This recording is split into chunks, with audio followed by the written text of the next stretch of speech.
Fala pessoal, Shalom no coração, sempre uma grande alegria ter cada um de vocês por aqui. Bem-vindo ao nosso devocional.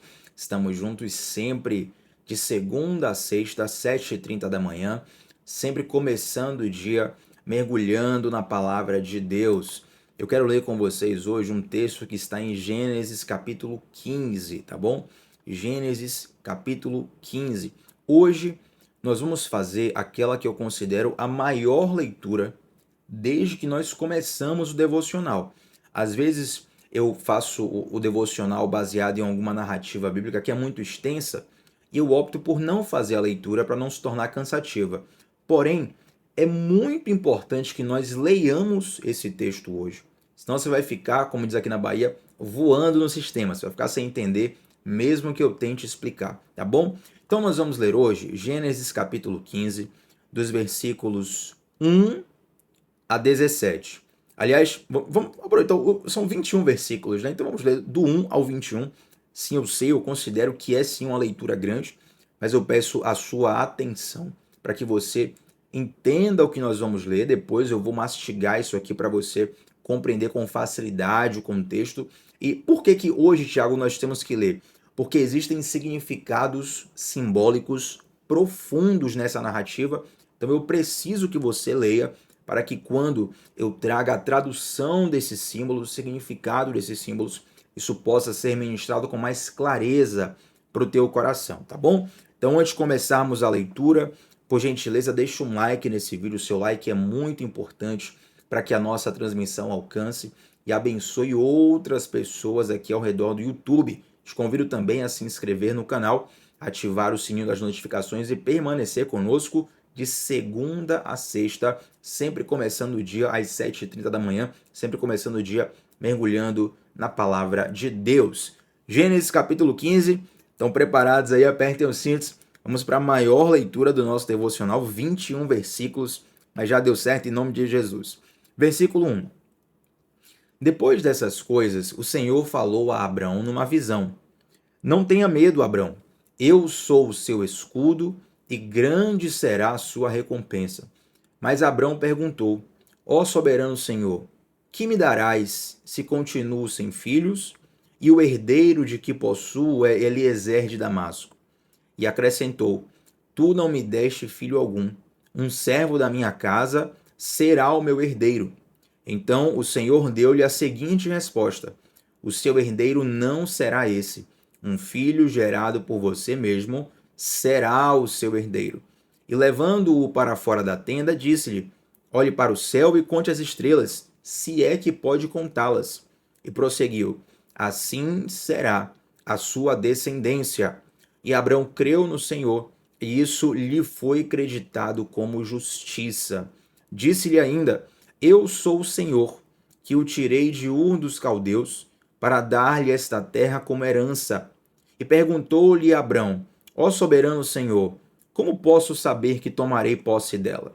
E respondeu-lhe o Senhor: Traga-me uma novilha, uma cabra e um carneiro, todos com 3 anos de vida, e também uma rolinha e um pombinho. Abrão trouxe todos esses animais, cortou-os ao meio e colocou cada metade em frente à outra. As aves, porém, ele não cortou. Nisso, aves de rapina começaram a descer sobre os cadáveres, mas Abrão as enxotava. E ao pôr do sol, Abrão foi tomado de sono profundo, e eis que vieram sobre ele trevas densas e apavorantes. Então o Senhor lhe disse: Saiba que os seus descendentes serão estrangeiros numa terra que não lhes pertencerá, onde também serão escravizados e oprimidos por 400 anos. Mas eu castigarei a nação a quem servirão como escravos, e depois de tudo sairão com muitos bens. Você, porém, irá em paz a seus antepassados e será sepultado em boa velhice. Na quarta geração, os seus descendentes voltarão para cá, porque a maldade dos amorreus ainda não atingiu a medida completa. Depois que o sol se pôs e veio a escuridão, eis que um fogareiro esfumaçante com a tocha acesa, passou por entre os pedaços dos animais. E naquele dia o Senhor fez a seguinte aliança com Abrão: aos seus descendentes darei dessa terra, desde o ribeiro do Egito até o grande rio, o Eufrates, a terra dos queneus, dos quenezeus, dos cadmoneus, dos hititas, dos ferezeus, dos refaíns, dos amorreus, dos cananeus, dos girgazeus e dos jebuseus. Maravilha! Vencemos aqui a primeira etapa do devocional, lendo todo o capítulo 15. Vamos agora para a contextualização e já a aplicação do que Deus nos ministra nesse capítulo tão precioso.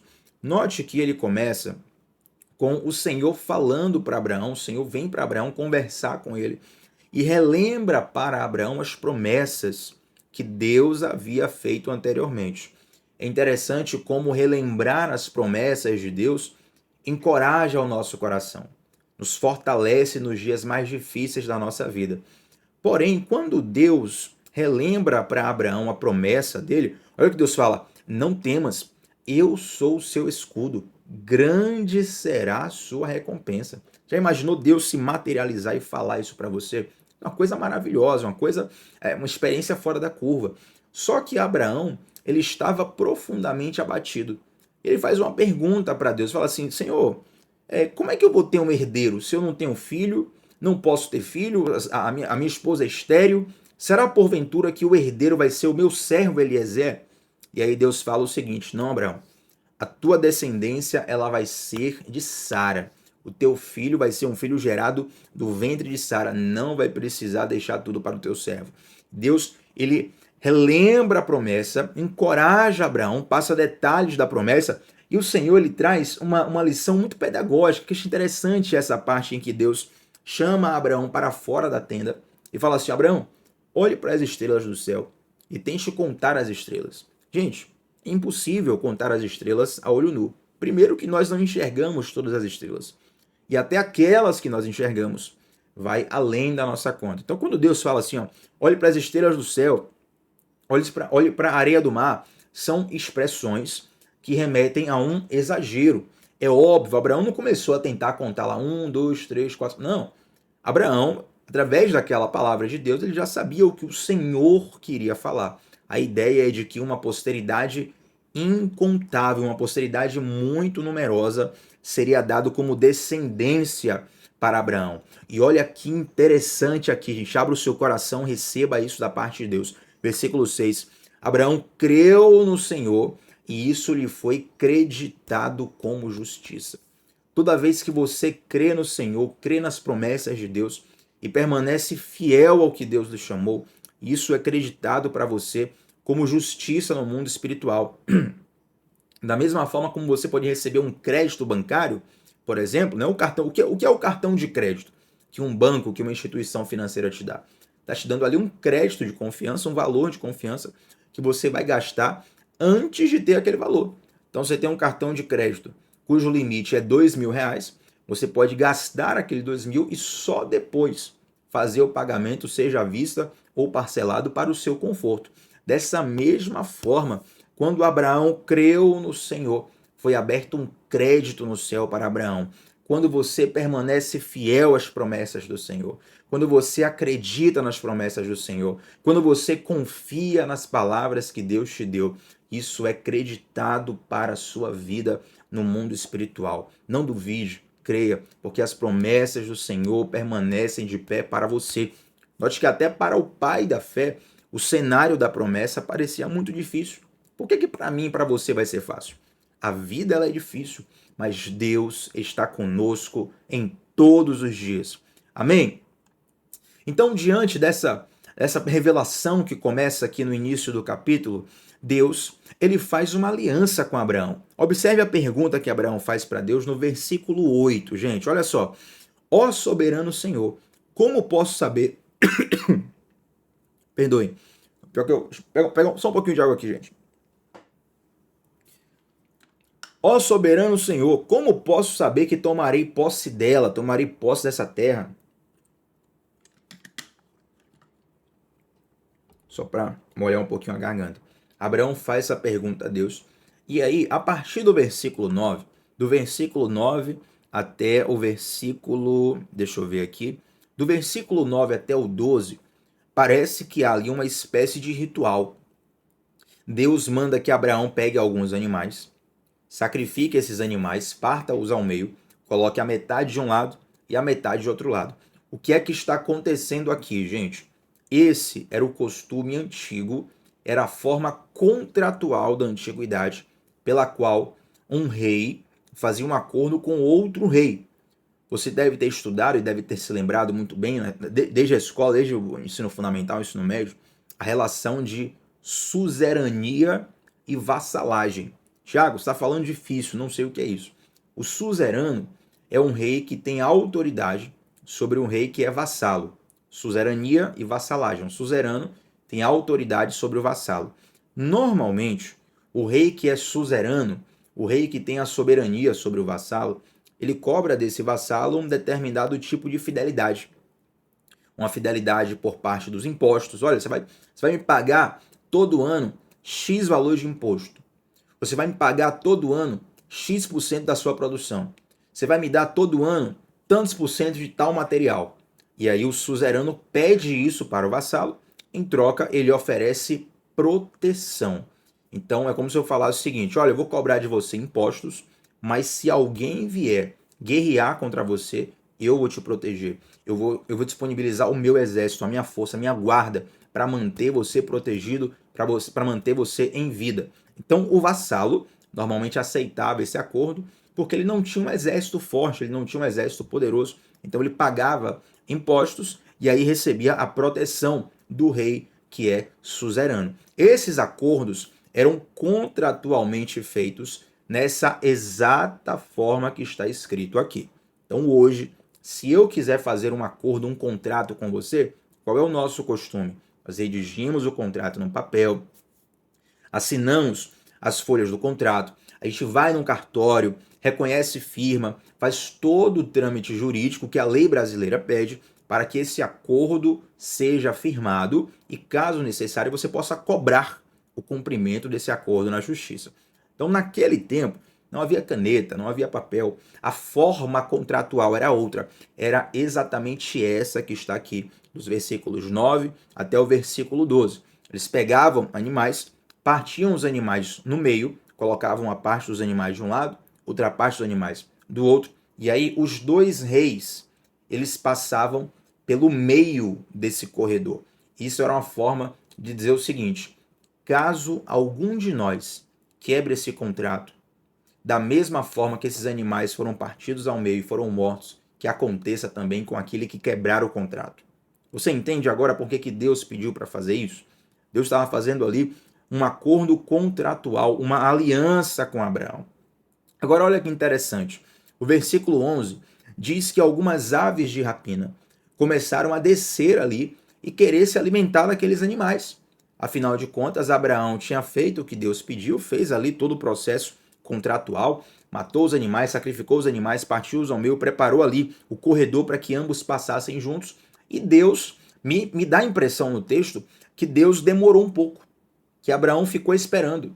Então você tem um animal morto, a céu aberto, você vai atrair ali aves de rapina que vão querer devorar aquele cadáver. E Abraão ficou o dia todo espantando aquelas aves de rapina, e isso levou ele a um profundo cansaço. Sabe o que é que isso nos ensina, gente? É que muitas vezes, durante as alianças que nós fazemos por Deus, algumas aves de rapina vêm tentar roubar a nossa aliança, vêm tentar roubar a nossa promessa, vêm tentar roubar aquilo que nos liga até Deus. Eu te pergunto, o que é que tem tentado te roubar da presença de Deus hoje? O que é que tem tentado te roubar da presença de Deus hoje? Cada um tem uma fraqueza diferente, cada um está num contexto diferente. Cabe a você avaliar o que é que está colocando em risco o teu relacionamento, a tua aliança com Deus. E assim como Abraão foi zeloso em proteger aqueles sacrifícios, você precisa ser zeloso em proteger a sua aliança com Deus. Tiago, como que eu posso proteger a minha aliança com Deus? Às vezes você vai ter que dizer não para algumas situações, ter que dizer não para algumas pessoas.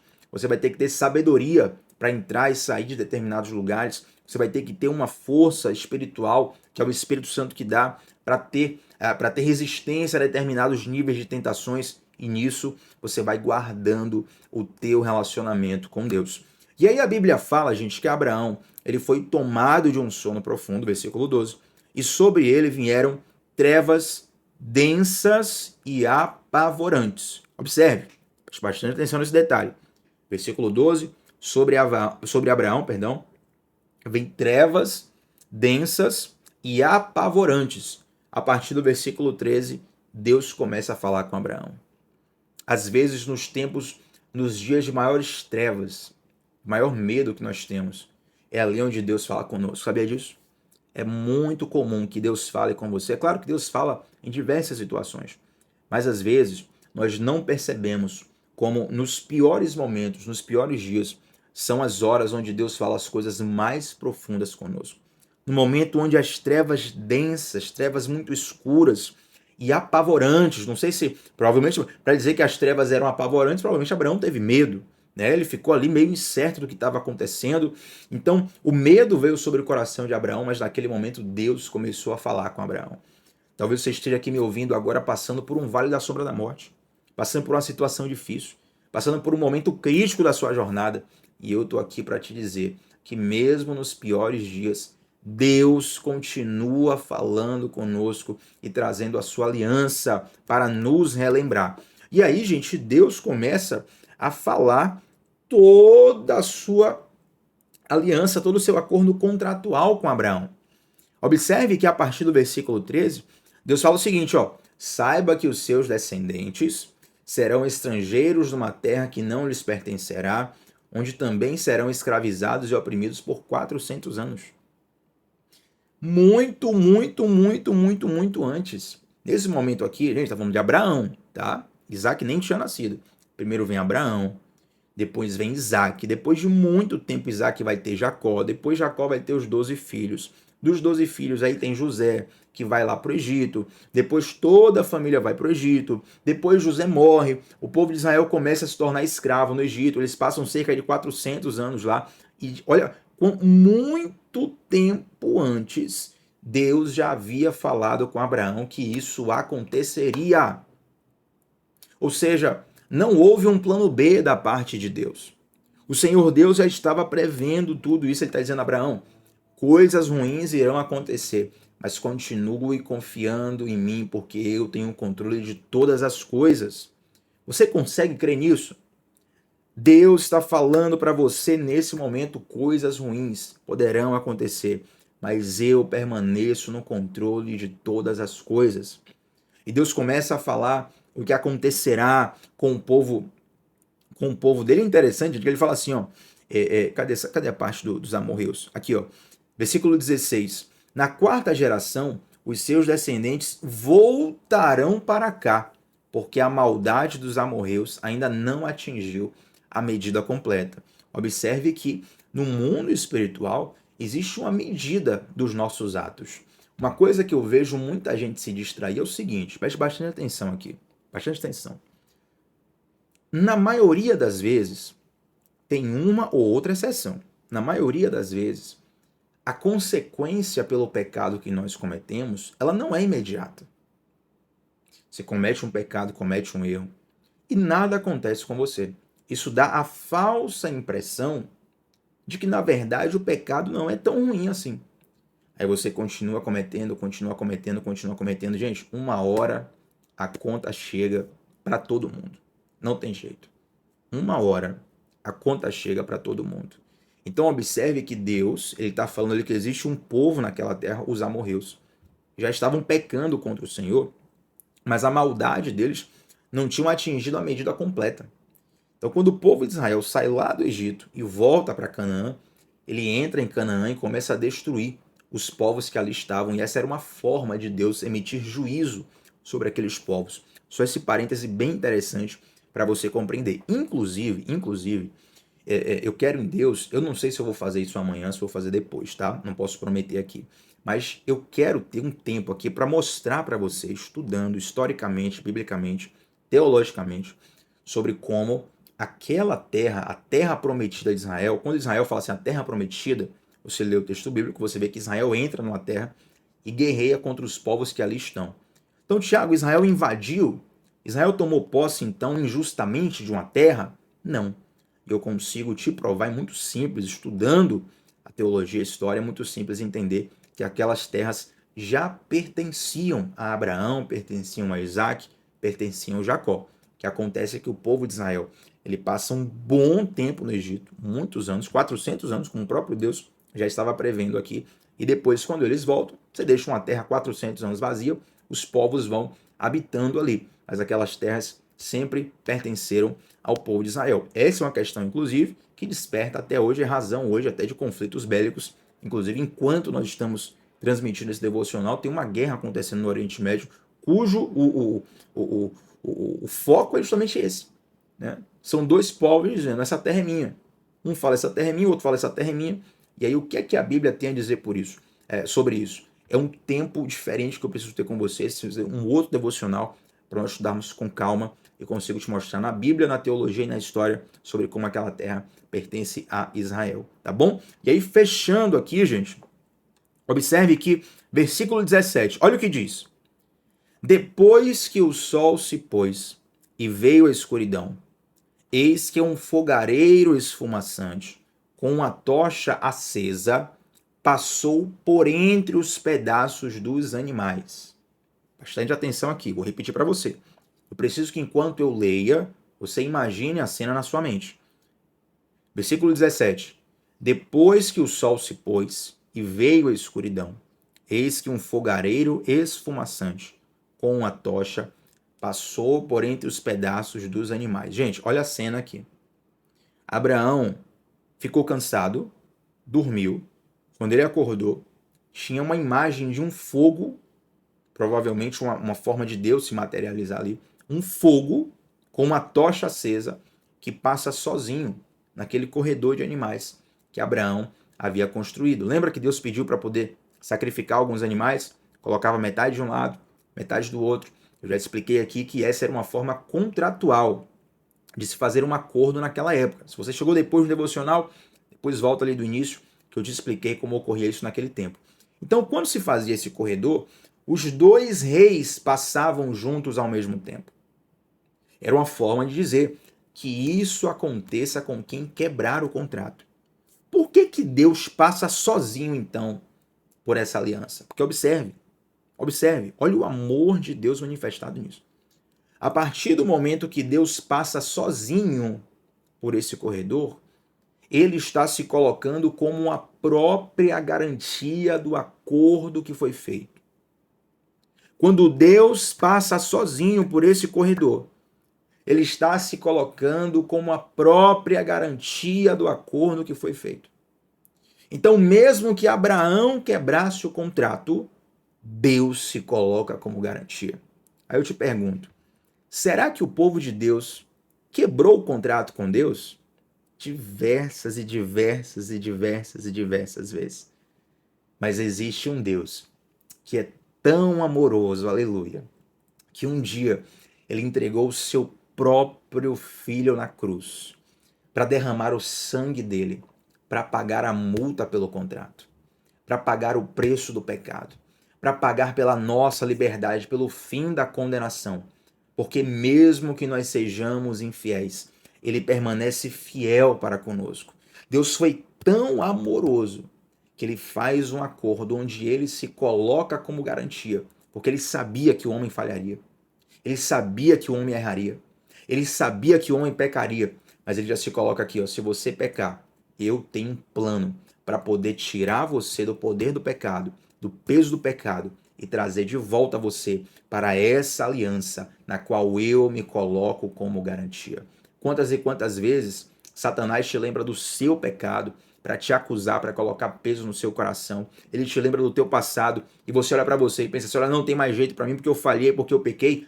Isso é colocar a esperança em si mesmo. Eu te convido a você colocar a sua esperança em Deus, aquele que é a nossa garantia. Amém, gente? Vamos orar juntos. Você foi abençoado por essa palavra. Se toma posse dessa palavra. Que Deus ministre fogo no seu coração. desse momento, em nome de Jesus. Pai, nós te agradecemos pelo teu rico amor. Eu quero, meu Deus, colocar em tuas mãos nesse momento todos que estão aqui orando comigo, que estão assistindo esse devocional, sendo ministrados por essa palavra. Eu oro para que o fogo do teu Santo Espírito reacenda em nós esse amor da aliança que fizemos contigo uma vez. Que o Senhor nos traga de volta, Pai, apesar dos nossos erros, das nossas falhas, das nossas limitações, que o teu Santo Espírito sopre em nosso coração vida onde há morte, esperança onde há sequidão. Ó Deus, assim como o Senhor se colocou como garantia do acordo com Abraão, assim como Cristo é a nossa garantia, nós agora, meu Deus, reivindicamos a tua palavra uma vez mais. Porque se tem aqui alguém, Pai, que está preso no pecado, que está acorrentado na alma, que está preso no espírito por alguma razão, que receba liberdade vinda do alto agora, hoje, em nome de Jesus. Amém. Gente, deixa um like nesse vídeo. Seu like é muito importante para essa transmissão alcançar e abençoar muitas pessoas. Comenta aqui como esse devocional falou teu coração, qual a parte que mais chamou tua atenção. Se quiser complementar também nos comentários alguma observação sobre o texto lido, fique super à vontade. Deus abençoe muito a cada um de vocês. Tamo junto sempre. Segunda a sexta, 7h30 da manhã, sempre começando o dia, mergulhando na palavra de Deus. Shalom no coração, gente. Até a próxima. Tchau, tchau.